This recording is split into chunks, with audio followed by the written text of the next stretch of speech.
இன்றைக்கு மத்திய அரசாங்கம் ஒரு அறிவிப்பை வெளியிட்டிருக்கின்றது. நாடு முழுவதும் வேளாண் திட்டங்களை செயல்படுத்த மாநிலம் உள்ள நிலங்களை இன்றைக்கு டிஜிட்டல் முறையாக சர்வே செய்ய வேண்டும் என்ற அறிவிப்பு. அதுக்கு ஒரு நிதியும் கொடுத்திருக்கிறாங்க. ஆனால் திரு ஸ்டாலின் தலைமையில் இருக்கின்ற அரசாங்கம் அரசு பணியாளர்களை வைத்து இந்த பணியை செய்யல. அதற்கு மாறாக எவ்வித அனுபவம் இல்லாமல் இன்றைக்கு வேளாண் கல்லூரியில் படிக்கின்ற மாணவ மாணவிகளை வைத்து இந்த டிஜிட்டல் சர்வேயை மேற்கொள்கிறார்கள்.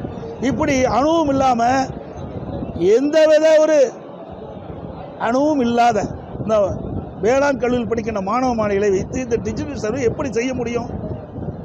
இதற்கு மத்திய அரசு ஒரு நிதியும் கொடுக்கின்றது. ஆகவே இந்த விடியா திமுக அரசு இன்றைக்கு மாணவர்களை பயன்படுத்தி இந்த டிஜிட்டல் சர்வே மேற்கொள்வதை விட்டுவிட வேண்டும்.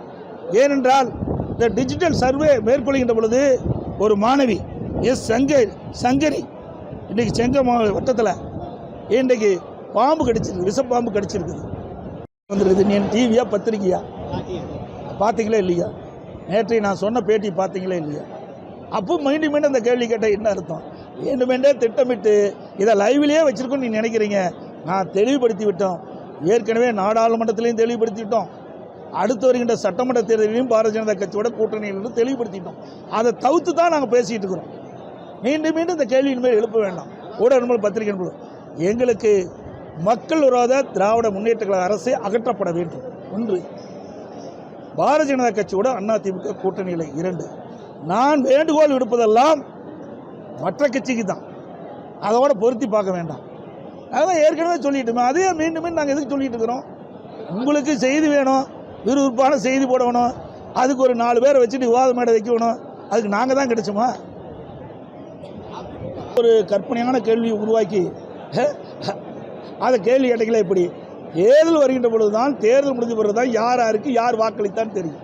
இது மறைமுக வாக்கு தான், நேரடி வாக்கு கிடையாது. அனைத்து இந்திய அண்ணா திராவிட முன்னேற்ற கழகத்தை பொறுத்த வரைக்கும் ஆட்சியில் இருந்தாலும் இல்லாவிட்டாலும் மக்கள் செல்வாக்குள்ள ஒரே கட்சி அதிமுக கட்சி தான்.